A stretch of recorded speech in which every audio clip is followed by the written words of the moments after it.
Welcome. I want to welcome Timothy Hodge here for our speaker series.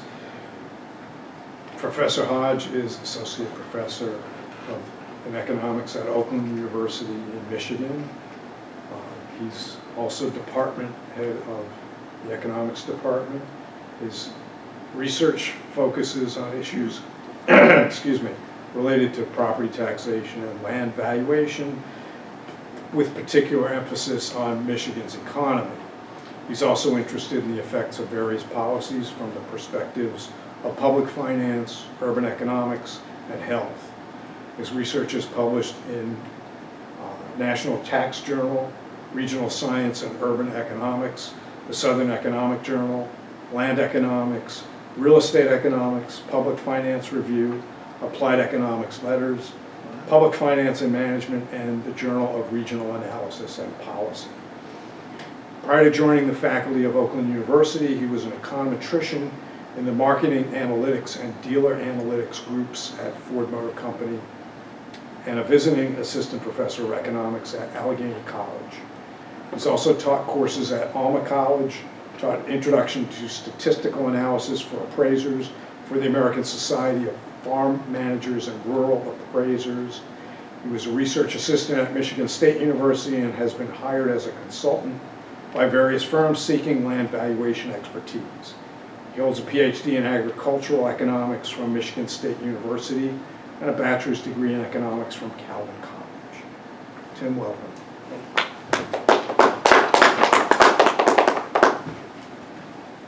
Thanks, Bob. Well, thank you for having me here today.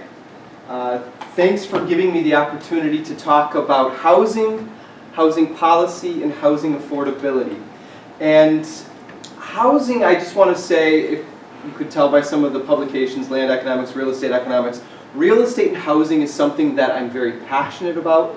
It's something I've given a lot of thought about over the time, and it's one of the areas where I've spent most of my academic career as an economist thinking about, whether it's issues of affordability or just land valuation altogether. I've had a lot of fantastic colleagues, mentors who I've been able to work with, and you'll see some of that work today. I'm not going to dwell too much on the research that I've personally done today, but I will hint at some of it. Tomorrow, I'll give a plug for tomorrow's talk. I will talk about another aspect of research regarding recreational marijuana and recreational marijuana policy. But land policy is kind of my bread and butter and what I like to go to a lot. The person I really blame for all of this is my dad, or thank. I don't know whether to blame or thank him. He's a real estate appraiser, and we would have conversations at the dinner table. We'd go on vacations that were all centered around his work and real estate and real estate development. And the conversations are a little different than they were when I was a kid at the dinner table today. But real estate, land valuation, housing affordability was, is, and it will continue to be a topic of conversation. It's a very important topic, as I'll highlight in today's environment, due to the affordability challenges that we have. It's also an important topic. I know this is a macroeconomics class, but it's an important topic from both a microeconomic and a macroeconomic lens. Macroeconomists and microeconomists have a lot to say about housing, housing affordability, and how that affects governments, how governments affect policies that impact individuals. And so these are worth exploring and talking about. Out of curiosity, who here has taken a microeconomics class? Do you know anything that microeconomics has to say about housing policy? No, not really. Not really? Any feller? There's a price control kind of thing. We're going to talk about price controls today, but housing policies, microeconomics is all about the decisions of individuals, how those decisions impact prices, and how prices can actually sort out individuals. And government involvement, whether you see it directly or indirectly involved, has an impact on those decisions. As an undergrad myself, I did one of my first research projects was on the real estate impact of ethanol plants on residential property values. Now that's a government policy impacting residential property values. How is that government? Well, government in the early 2000s, I don't know if you remember this period, they heavily subsidized and encouraged ethanol production. as a result of that heavily subsidized industry, ethanol plants were going up everywhere. I know in Michigan there are at least 5 or 6 that went up in the early 2000s during that period. Now the question then became, ethanol is a negative externality. It smells, some people like the smell, it smells like bread, it smells a little sweet.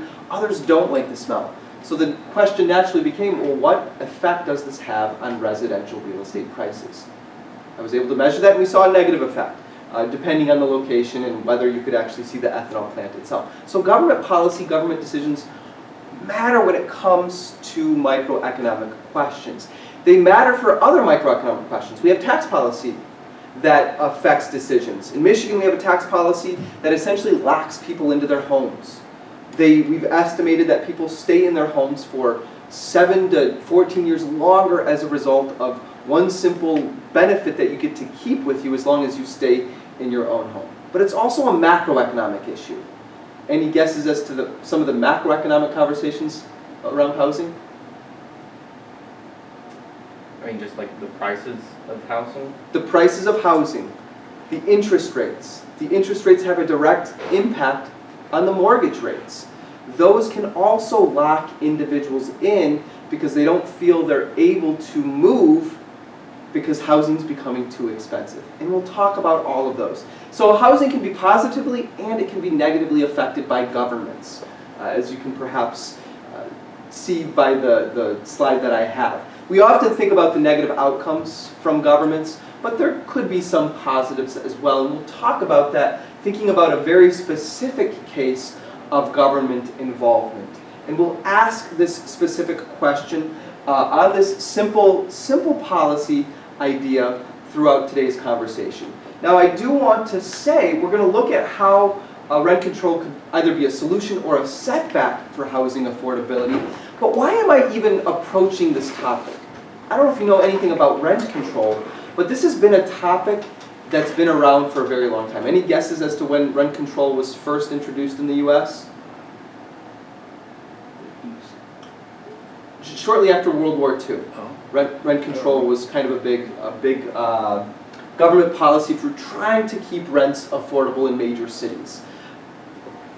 It's now known as rent stabilization, so the actual mechanics of rent control is a little different, but it's still in place and it's actually gaining a lot of popularity. It's once again in vogue.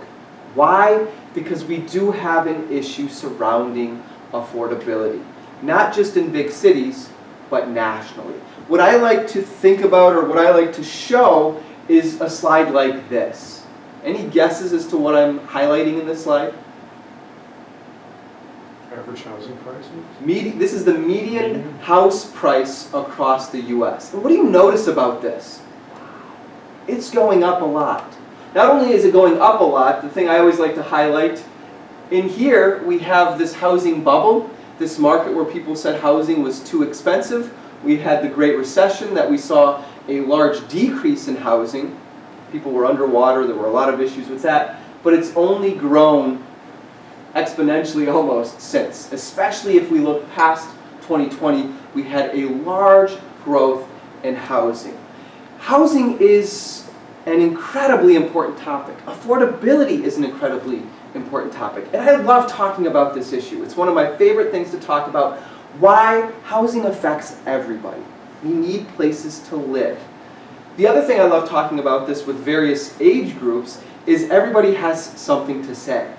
Younger people today say, oh, housing's unaffordable. Older people, and I'm not here to diminish or minimize their experiences during their lifetime, but I've heard these conversations where older people say, wait a second, the youth are always complaining about housing. Guess what? When I was 20 or 25 in 1980, what were interest rates in the 80s? Mortgage rates, like 20%. Right. I had a 20% mortgage rate. I only made $30,000 a year, and I bought an $80,000 house. What are kids today complaining about? And I hear people say this. And again, it's not to diminish those experiences or those struggles they went through during that period, but I also like to point out another line on these slides, and that's the median income over this period. What do you notice about this line? This is the, I should say the median income. This is the real median household income. So it's in real terms. It's relatively flat.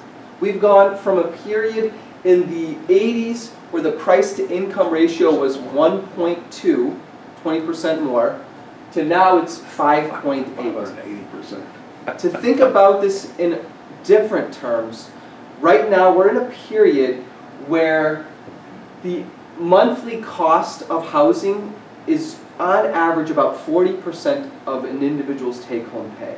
Now 40% might not sound like a lot, and that's the average, 40%. That is a lot because this is levels that we haven't seen in a long time. We say housing is affordable if it's 30% or less of an individual's take-home pay. Now we're 40 plus percent of their take-home pay. And there doesn't seem to really be an end in sight. I've been waiting for this to drop out for some time. If it was too high here, I don't know what that means for housing today. Have you been concerned about this? Have you guys thought about housing at all? Yeah. I was going to say, yesterday, I had a couple of guests for a party, and one of them, both their children, and they were two different families, both had doctors in the family, right? And you would think, oh boy, they're making a lot of money, they can afford really. Neither one of them actually have ever bought their own home because they can't afford it. They can't afford it. Two doctors. And I'll talk about that. When we start talking about rent control, I'll share with you an experience of friends of mine who are 2 PhDs who were, and this is multifaceted, able to get a rent-controlled apartment, probably not who rent control was designed for, but also benefited from it because where they were living, they couldn't afford to live in DC. Incredibly expensive. So housing is a very important topic.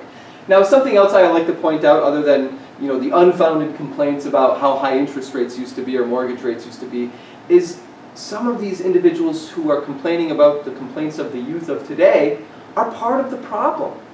Right? Now they're getting locked into their homes.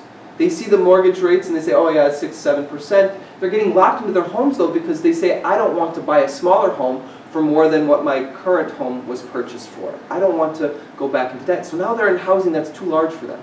They're in 3-4 bedroom houses to raise families, and that has a filtering or a ripple effect.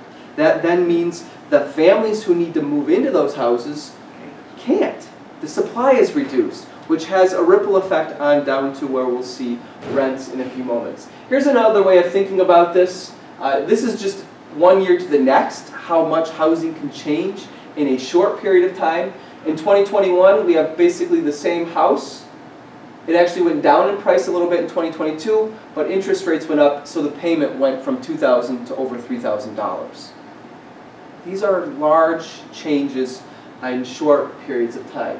Or another way of thinking about this, in 1999 this house was $105,000, now it's almost $500,000. Teacher salary hasn't changed over that period. It's a real issue. Or for some of you in the room, perhaps this is what you're thinking. My parents in the 30s, and I love housing and housing affordability because there are memes galore concerning this topic. This would make a lovely second home for our family to winter in. Hopefully the garage can fit both our cars, snowmobile and ski equipment. Me in my 30s today. I'll never financially recover from this purchase. Eggs should probably be a part of that purchase. I like these. This being a macroeconomics class, right, we have to remind ourselves that this is a macroeconomic issue, and it's actually an issue that macroeconomists care a lot about. We haven't even scratched some of the surfaces, and we'll talk about some of the problems of a specific housing policy, but some of the additional problems with housing policy is what we're noticing is people aren't migrating as much as they used to. Another paper that I recently did, we saw that if housing is less affordable from one location to the next, people are less willing to move from that cheaper location to a more expensive location. Moving from Indiana to California probably doesn't seem as feasible as moving from California to Indiana. Right? When you live in California, you can move anywhere. Everywhere seems affordable. When you're moving from a place like Michigan or Indiana, it probably doesn't carry the same amount of weight. Why is that a problem? Now we're reducing the knowledge spillover or the knowledge sharing that's happening or occurring across the nation. And these are very real concerns and issues that we need to discuss, talk about, and think about solutions concerning housing policy. So the question macroeconomics starts to think about is, how do we fix this? And there are multiple ways. There's not one single answer for this. You can increase government involvement. You can remove government involvement. You can change. You can have indirect government involvement. There's not a single solution to these. And there's not an easy solution to these. So if you think about some of the points that I put on the slide, we have build and rehabilitate more housing, a lot more. Subsidize housing, a lot more. They claim that this is a very large problem. It's going to require an equally large solution. Any guesses as to what the current shortage of housing is? And this might be an old estimate. This might be from a year ago. Right now, current estimates are anywhere from about 3.5 to 5.5 million units short of housing. I like to claim maybe it's not shortage, maybe it's just a misallocation of housing. I think of Michigan as having a huge problem. We have a lot of second homes in Michigan and northern Michigan. Maybe the housing is just in the wrong location, going to the wrong people who actually need it. So maybe it's not a shortage, it's just a misallocation. But we need a lot more housing. So again, one of the conversations is, how do we encourage more buildings or rehabilitation to take place? 3.5 to 5.5 million is a lot. I don't know what the metropolitan region of Indianapolis is population-wise. I would guess around 4 million. I think close to 1 million. What's that? 800,000, 900,000. Yeah, it's not, yeah, it's more like 1 million. 1 million, okay. Metro Detroit is like 7 million individuals. So we're talking about an entire metropolitan area needing housing. That's a very large problem. So build and rehabilitate. That might be more government involvement. That's not the only solution. We can have decreased government involvement, easing restrictions, easing the requirements. I teach urban and regional economics, and one restriction that we always talk about as having a lot of negative effects are lot size requirements, or minimum lot size requirements, or these preventions of allowing what we call accessory dwelling units. If you own a property, you can't just decide what you want to do with that property. If you have a garage, you can't say, I'm going to convert that garage, not in all areas, but in some areas, you can't just convert that garage into a living space and then rent it out. There are locations and localities and governments who say, we know that's your property, but you can't do with it what you want. So that's a big problem. Maybe we need to start easing some of these restrictions and these requirements. Maybe we need to make development easier than it has been. And the story I like to tell regarding that, so related to the rent control issue we'll talk about in a few moments, to start that project, what we had done is we actually interviewed a lot of stakeholders in housing supply and individuals who are concerned about housing supply across the nation. One of the individuals we talked to was a real estate developer out in California. And this was a really interesting conversation. It was interesting because he was very upfront, very not afraid to say what was on his mind, which was a very interesting conversation. But something that I'll always take with me was the changing landscape that he said he had experienced during his time as a real estate developer. He started in the 70s and 80s, and he said what he used to be able to do was to go to the local government office, fill out some paperwork, 2 or 3 hours worth of paperwork, and start building property that day. Today, guess how long that takes him? He's lucky if it takes 2 or 3 days, weeks, to be able to build on the property he's already purchased. So we now have all of these extra requirements, these hoops to jump through to build.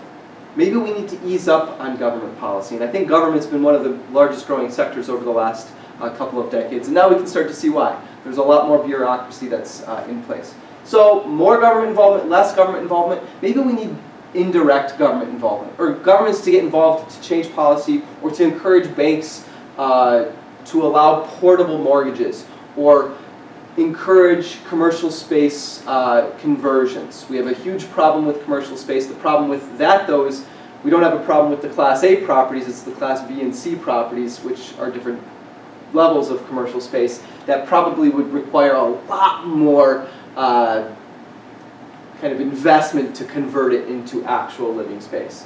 And the options don't end there. So the question then becomes to you, are you concerned with this? Will you be able to buy a house? I don't know, what's the housing market like around here? Does it change a lot? Is it getting unaffordable? It's gotten more expensive. It's been in the upward trend for the last 7-8 years. Since the pandemic, I mean, houses were very cheap here, Okay. and I think they still are, they're just not as cheap. No, they're not as cheap now. It's gotten a little bit more Okay. unaffordable. I know these things are generally, maybe not to that level everywhere. I know when I lived out in Pennsylvania, they said the housing market never went up, but it never went down either. It just kind of stayed flat, which was an interesting place. So I know not every place is the same, but I'm thinking about my own place that I'm living in currently. When we bought our house in 2016, my wife said we shouldn't buy that house. That's too expensive. I just got an estimate from Redfin this morning on our house. It's double what we paid for it. And they don't even have all of the improvements that we made to the house. And that's just a rough estimate. So our housing market in the last 8-9 years has probably at least doubled, which is insane. But again, I know it's not the same everywhere.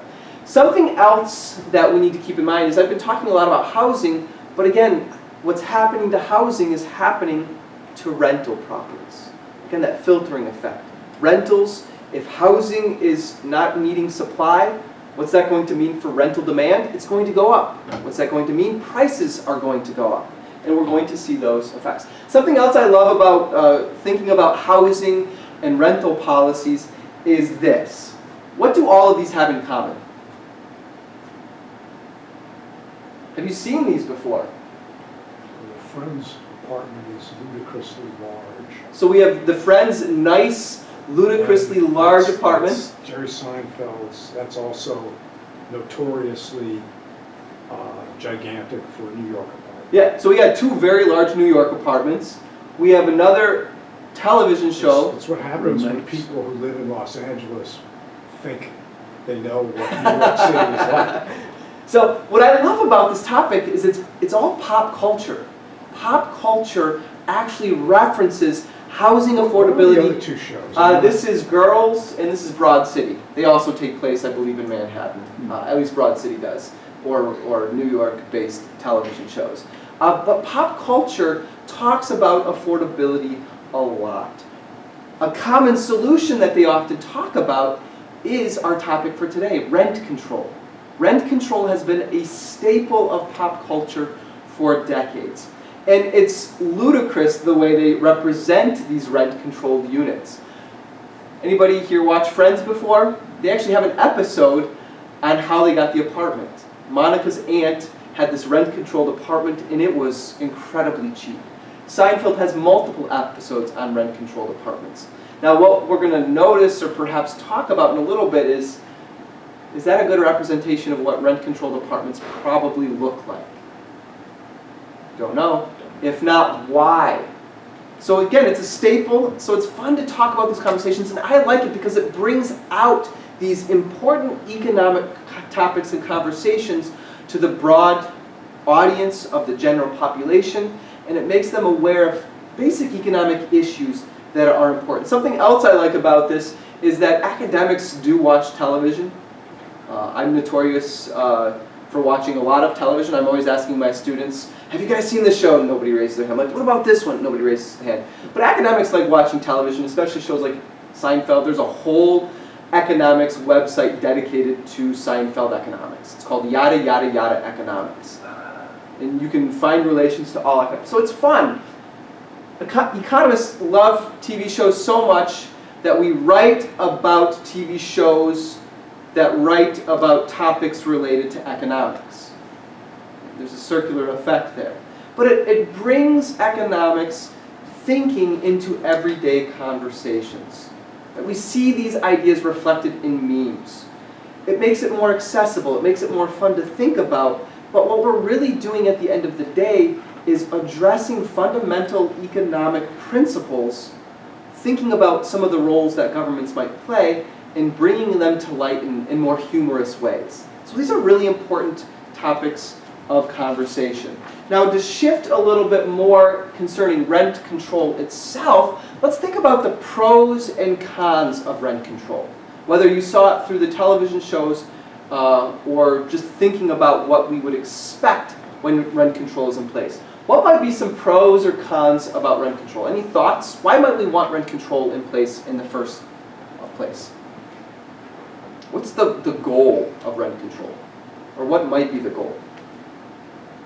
Affordability for all? Affordability for all. Who might we really be concerned with, though? Middle, low? Middle and lower income groups. And rent control is a pretty popular policy in terms of the general public likes this policy because they think that it's a pretty fair policy. They want people who perhaps would otherwise struggle to have access to housing that they might not get. Not only that, we have issues right now in places like California where we have low-income, middle-income individuals who can't afford to live in the places they work. They're commuting 2-3 hours one way on public transportation to get to the jobs because they can't live where they want. So a lot of people think it's a pretty fair policy. And there are some pros to this policy that we could perhaps think about, and studies have shown. One is increasing stability. People who are able to get rent-controlled units are more stable. A recent publication looked at rent control policy changes in San Francisco, and found that for lower income families, there was more stability. That's important. It means less stress, it means more stability, and other positive outcomes concerning health or other related issues for these individuals who perhaps weren't able to get rent control in the first, or a rental unit in the first place. It prevents people from getting pushed out from sharp rent increases. Now, something else I always like to highlight with this, I always find rent control is a somewhat contentious topic. Some people don't like to think about rent control. In Michigan, though, I don't know if Indiana has this. Michigan, we have what's called a taxable value cap, which if you own your property, your taxes are essentially capped at the rate at which they can grow. And I often ask audiences, I say, who here likes their taxable value cap? Almost everybody raises their hand. Right? It provides stability. They know the maximum amount their taxes might grow from year to year. It provides stability. I then ask them, how many here like the term rent control? Nobody raises their hand. And I think, well, you're getting rent control essentially. So I find it interesting, but it does. It protects individuals from sharp increases in their rent. Research from Cambridge, Massachusetts, and this was a number of years ago, showed that when rent control went away, low-income individuals got priced out of their homes really fast. They got displaced. Gentrification is an idea that a lot of urban and regional economists care about and think about, and so rent control is trying to help disadvantaged groups from being pushed out of housing. One of the goods that we often think people should have maybe access to: housing, health, and food. But there's a lot of cons. Think back to Monica's apartment. If we go back, does that look like a pretty nice place to live? It's gorgeous, it's huge, it's well kept up. Research has shown that that's probably not the case. Why? If you're a landlord and you have two different apartment buildings, one that's rent controlled and one that's not, where are you going to invest your resources? The non-rent controlled apartment. Why? Because you can recoup those costs. You don't have to be that savvy of a businessman to understand, if I make this a nice place and I can increase the rents and the market allows me to do so, I'm going to do so. But if I have a rent controlled unit, maybe I won't be investing that amount. And the study had shown that. It showed places with rent control often were more likely to have leaky roofs. They were often to have broken heating units. And there were some very serious negative outcomes as a result. And it makes sense. Rent control is now shifting a little bit. It's allowing landlords to recoup some of their costs, to increase rents if they put in. So rent control is modifying since its initial days. But still, there's some real negative effects of this policy. Another negative effect is just the lower supply of rental housing. This is a price ceiling. You guys covered price ceilings in this class? Yeah. I'll redraw it just to remind you if you forgot what price ceilings look like and how that's going to lower the supply of housing. It has a very negative effect. We'll see this in a moment. And then finally, it can lead to unfair matching, or it can disproportionately affect or benefit older individuals or higher income individuals. So if we think about unfair matching, what this might lead to is people holding on to their units longer than they otherwise would. I got rent-controlled unit with a 3-bedroom apartment. I had kids and I was benefiting from that, but now my kids are gone and I'm still rent-controlled, but I don't want to let that benefit go. So that's unfair matching. But also, benefits are disproportionately sometimes to higher income individuals. Notice what I mentioned a few moments ago. I had friends who, 2 PhD economists, who got a rent-controlled unit in Washington, D.C. Do you think rent control's intention was to go to 2 PhD economists? Probably not. But what was that landlord able to do? They were able to say, I know these are very stable individuals who have the income that they can pay me on a month-to-month basis, and again, where they were living, they couldn't have afforded to live probably without that benefit. They were paying more for their parking space in Washington, D.C. that I was paying for an entire 750-foot, no, maybe 1,400 square foot house in Pennsylvania, just for their space for parking a month. But again, it's going to people who perhaps shouldn't be getting these benefits. Any comments, questions, snide remarks up to this point? I'll just mention, I've driven off the Verrazano Narrows Bridge in New York City, going into Brooklyn, and you can look out over the roofs of thousands and thousands of old housing units, and they're all substandard because there's no incentive to invest in them. And I don't know if they're occupant-owned or landlord-owned or rented, but it's just like, it's a very depressed-looking housing stock, and it's probably over 1 million people living within sight of the bridge. Yeah, where was this again, you said? Brooklyn, New York. Brooklyn. They have quite a bit of rent control in New Yeah. York. And New York's been one of those cities that has they implemented rent control early, and it's one of those cities that And has politically, they can't do anything about extract themselves. it. Right. So rent control is a very real topic of conversation, especially in larger cities. Boston had rent control for a period. I think there's a few states now. Is it Oregon has statewide rent control, or a statewide option of rent control. But again, it's a very contentious topic. The people I talk to who love their tax cap hate rent control, and in fact, I haven't done the numbers on this yet. There's a number of states that have tax cap policies. I think most of them preempt rent control, meaning local jurisdictions or governments can't implement rent control at all, even if they chose to. The state constitution or government preempts them from doing so. So it comes, again, pros and cons, it comes at cost, and these are conversations we need to have. So I'm going to switch now real quick to a chalk and talk to remind you, and I love chalking and talking. If you want to know why I like chalking and talking, you can ask me after today. But there's some real benefits to doing so, just to remind you of the simple principles of economics on how we can see these effects come to life when it comes to rent control. Any questions about rent control up to this point? It's a pretty basic idea. So we'll switch here, see if I can remember how to do everything.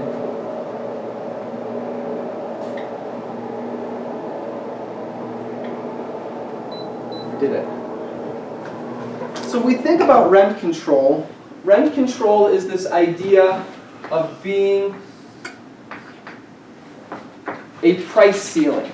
Do you remember what a price ceiling is in your classes? It's like the maximum. The maximum price that can be charged. Bonus points. It's the maximum price that can be charged. So if we think about our traditional supply and demand curves, right? We have demand to the land, and supply to the sky. I don't know if your professor uses those simple words, but I love, I'll have to remember that. yeah, supply to the sky and demand to the land.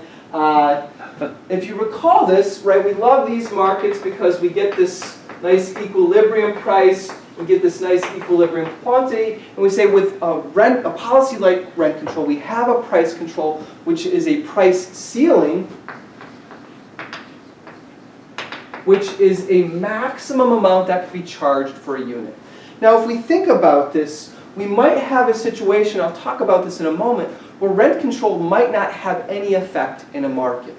Maybe you've talked about this with price floors, minimum wage markets, where some people are affected by minimum wage, others aren't. You might be affected by minimum wage, but it's unlikely that your professor is going to be affected by minimum wage. So we can start separating markets into different groups or different types of individuals to understand what the effects are, and they can be very different for different groups of individuals. The same is true for housing. So just to remind you, if we have a price ceiling, let's say rent control at this level, what do we know about this price ceiling? Does it have any effect in this market? Price ceiling says it can't go above that level, but what's our market already preventing it from doing? Going above that level. This is, as a reminder, a non-binding price ceiling. It's non-binding. It has no effect in this market. However,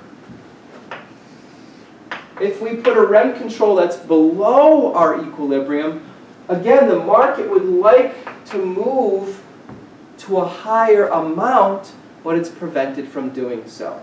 I always tell my students the easiest way to remember a price ceiling is just the ceiling of a room.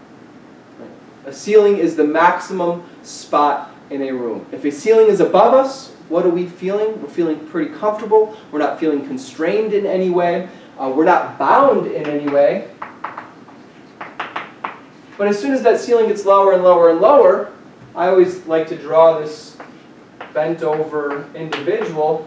Right? Once the ceiling's below our equilibrium being where our head should be located at, once it goes below, then we're restricted and we're going to have a negative outcome or a negative effect in this market. And that's all rent control is. But this is a very simple picture of the situation, but it's an important picture of the situation. Why? Because this is what's happening, and there's some serious consequences as a result. So to tie this back to what we were saying before, though, because housing markets aren't static, like any other market isn't static, there's been some serious changes over the last 20 years that have led to perhaps this being a situation. Probably wasn't everywhere. New York's always had a binding rent control, but maybe this was a situation elsewhere that's shifted to a binding rent control situation. Markets have been changing. So if we think about 20 years ago, in 2005, we had a very robust housing market. If you recall, housing prices, and some of you might not have even been alive at that time, but I recall this, so now I'm starting to date myself. We had a very robust housing market, and there were approximately 2 million what we call housing starts. That's meaning new units coming on the market each year. So we had about 2 million housing starts nationally each year. And this was a very robust economy, a lot of construction jobs, just a very good outcome. This was at, well, again, if that was a bubble, I don't know what we're in today. But this was the bubble peak. This is before the Great Recession started taking place, and this was the height of that housing market bubble. You go just a few years later, we'll do this in 5-year increments, where we have the Great Recession take place. We saw a huge decrease in the number of housing units that were being built. And this has serious implications. I think there was about 500,000 housing units that were being built, or housing starts, during this period.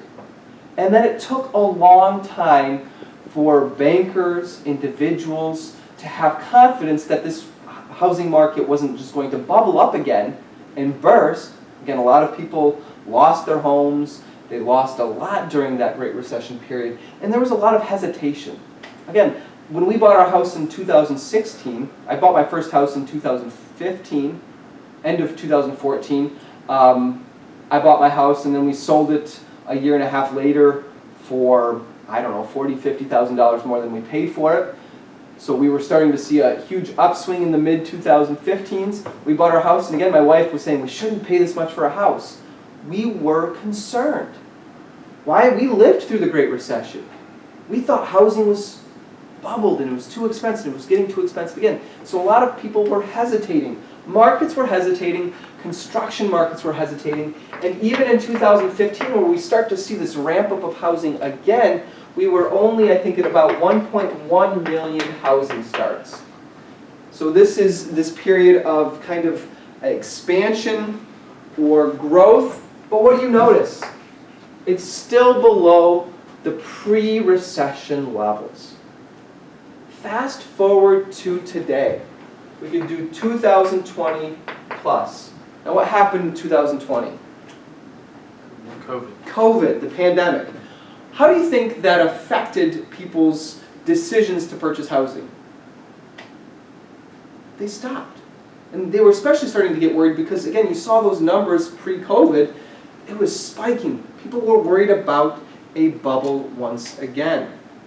After 2020, though, what did we notice? We saw during this period supply continued to lag demand. But all of a sudden, after 2020, we saw there was this pent-up demand. And what was the result? If demand is outpacing supply, what do you expect to happen to pricing? Go up. Should go up, right? You guys remember this? You have demand to the land, supply to the sky. If demand all of a sudden explodes and increases because people who were delaying their purchases, you should expect prices to go up. Prices exploded during this period. They went up a lot. And they actually went up more than this. Why? What do we know about housing and housing supply? Is it easy to build housing? If I say I want to double housing tomorrow, can I make that happen quickly? No. Housing supply is relatively inelastic, which means any changes in demand actually increase prices relatively fast. Now, did you guys learn the simple way of remembering? Did you learn elastic, inelastic in this class? Not macro. Not macro, micro, you learned it? Do you remember the easy way of remembering elastic versus inelastic? I'll tell you this one. This one's for free if you haven't taken micro yet. I call this my Sesame Street version of elasticity. Because students often struggle with elasticity. They're like, oh, elasticity's hard. I tell them, I can't say my 4-year-old anymore because she's now 8, but I usually say I can teach my 4-year-old an elastic versus an inelastic curve. Now technically the elasticity changes along a linear demand curve or a supply curve, but I always say housing's inelastic, but there's also elastic supply curves. This is my Sesame Street version for when you take micro. What does this look like? It's flat, it looks like an E for elastic. That looks like an I for inelastic. So that one's free lesson for today. But that's important. Why is that important? Again, we have this situation where demand is going up and supply is not keeping pace, and so pricing is going up a lot. Now, if that's what's happening in the housing market, the housing construction market, rental units are substitutes for housing. So what's going to happen? Demand will maybe shift to other markets and increase rental prices as well. And if supply is not keeping pace, we're going to have a serious problem. And that's where we're at today. We have this big affordability issue. Now, let's say we have this problem happening, right? We have a binding price floor. If we have a binding price floor, we have a situation now where demand exceeds supply. Remember what we call this?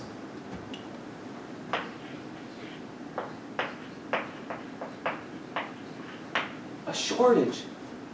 How many units did I say we were short? 3.5 to 5.5 million units. Now, that's not even in locations that all have rent control. Remember I said one of the negative effects of rent control is to have an even greater reduction in supply? Well, if all of a sudden you have this rent-controlled market, or maybe you have this situation where you already have rent control creating a shortage, what happens all of a sudden if the demand goes up? The shortage grows. Prices want to respond. Prices might go up. What happens in these situations, and what we've seen as a result of that shortage perhaps in the rental market, we now see conversions happening. They're taking rental units off of the rental market supply, these units that should be accessible to mobile individuals, perhaps poor individuals, to have housing.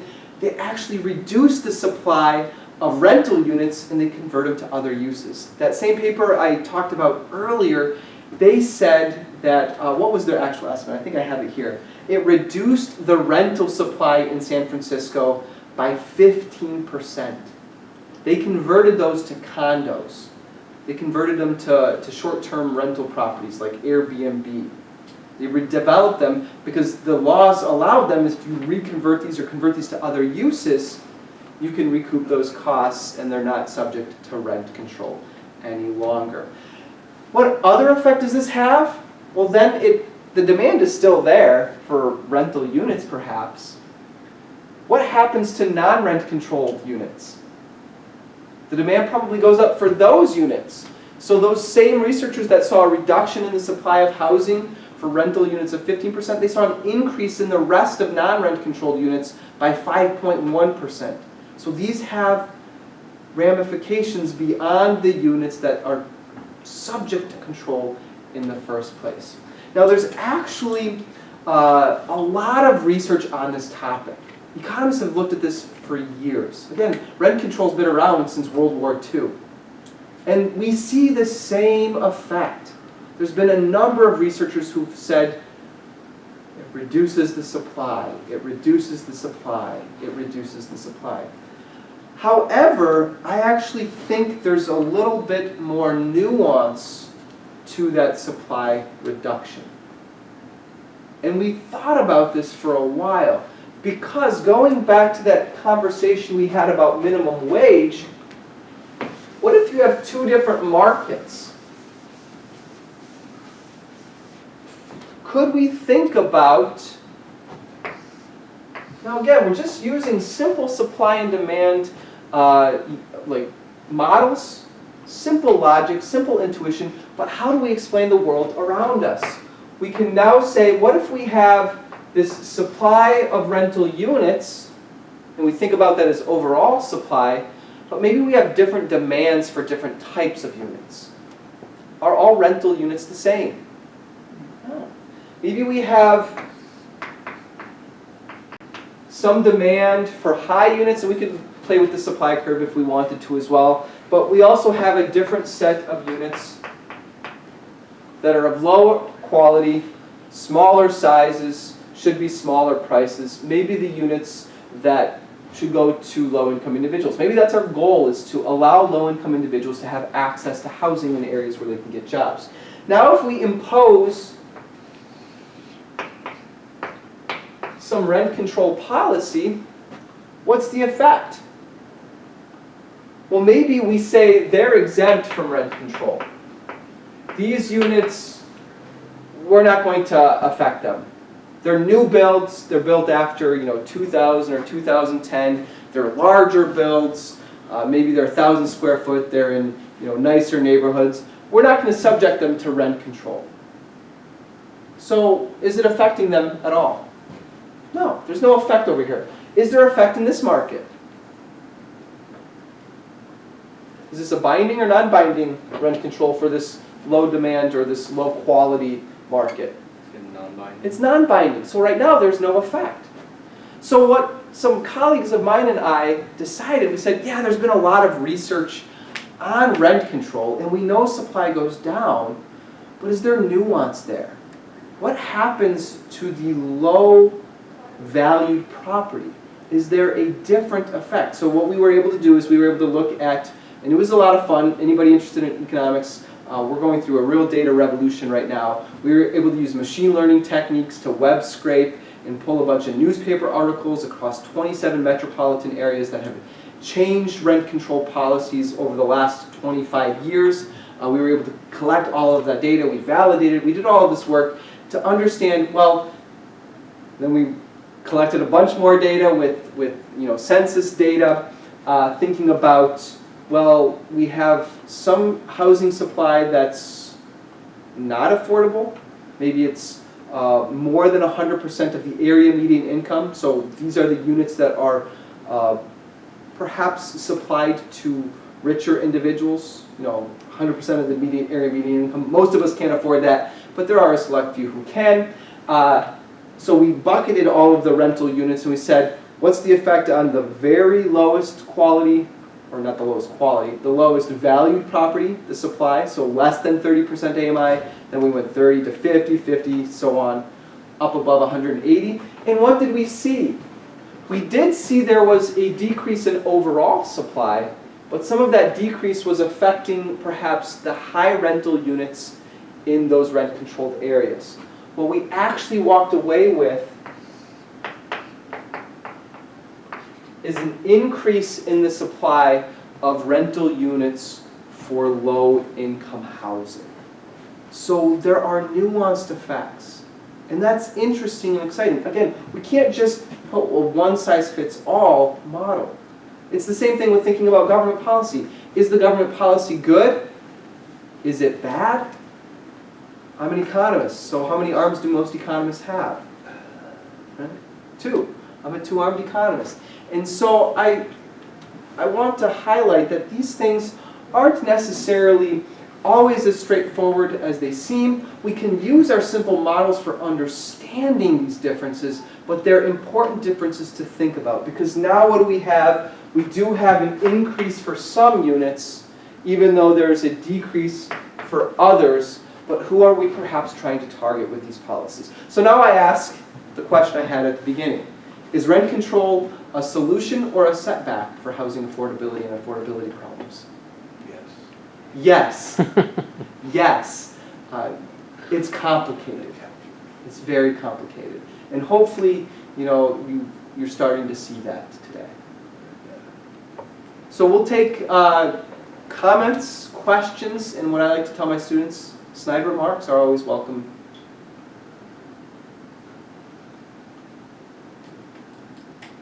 So what role does open borders immigration do to housing? I mean, are we keeping up with the demand for housing? With we're bringing in 10 million people in or something like that. And so I think I'm just thinking in terms of immigration. Yeah. So my colleague who has that, I don't think I mentioned this when I mentioned the 3.5 to 5.5 million supply. One of the solutions is to just increase supply. The shortage, we have the 3.5. One of the solutions, let's just increase the supply. One of my colleagues at the Urban Institute, she wrote an article a few weeks ago. I would encourage you to read it. It basically says the supply, just increasing the supply is not enough to solve the affordability problem. But they've also recently written an article that if we're doing away with immigration policy, we have to think about what that means for the supply of housing. Who are the individuals who are working those construction jobs? Is it me? No. Who do you think probably works those construction jobs? Lower middle income. Lower middle income. A lot of immigrants are working those jobs. So if we're going to now remove a large sector of that workforce, so immigration and having a robust immigration policy is probably a good thing for the housing supply. Now the market still hasn't rebounded from what it was pre-2010, and we had issues about that through 2020. I don't remember, or I don't know if you remember this, you might not, because again, you don't care about these things when you were that age, but in 2020, what did we notice happened to lumber prices? Anybody ever buy a 2x4? I know I do enough home rental projects, and my neighbor doesn't enough that every time we go to Home Depot, we take a picture of an 8-foot, standard stud wall, 8-foot 2x4. It went from $1.84 quickly above $7 per board. And so construction costs were through the roof. I don't think we've quite brought costs fully down from that. So immigration policy is one component. There's so many moving parts to trying to solve this solution. Government's one of those potentials, but again, it can also lead to deleterious effects as well. So that's a great question. What's your thoughts? I'm also thinking about the demand side of things too. Oh. Demand for housing is also going to go up. The demand for housing should also go up if you have a more robust immigration. A lot of times, and I don't know if this is a cultural difference, the type of housing isn't the same. You think about the US housing market. I know a lot of my friends probably think I'm crazy. I live in a less than 1,200 square foot house. I live though in an area where the standard square footage for a house is probably closer to 3,000 square foot for a house. We demand large spaces for small families, and we only want small families. But so I know some of the individuals. This isn't to paint broad stereotypes or cultures. They often have a different desire or expectation when it comes to housing.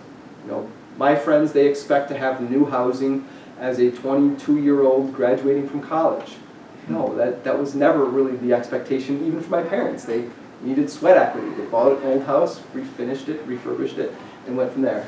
So yeah, it's not on the one hand, but on the other. Right? You're an economist. Other questions, comments?